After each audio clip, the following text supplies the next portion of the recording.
I do the right sides and the left sides first, and then I do the tops and the bottoms.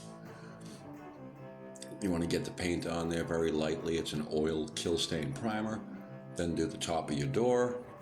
Then you go down and do the lower panels first. Spread it on and then smooth it out with your brush. Don't leave any drips, runs, sags. Go over to your next panel. Do your middle piece, and you're going to do your bottom header first and get that out of the way. And then you want to stand up and do your middle panels, smooth it on, and then spread it out and feather it in. No drips, no runs, no sags. Now you're going to do your middle piece, your cross piece. Just feather it on, long ones, feather it in. No drips, no runs, no sags. Now you're going to start on your side rails next. Just feather it on. Make sure you feather the oil on. There you go. You got this. Looks pretty good for your first time. Nice. Now you're ready for the latex finish coat.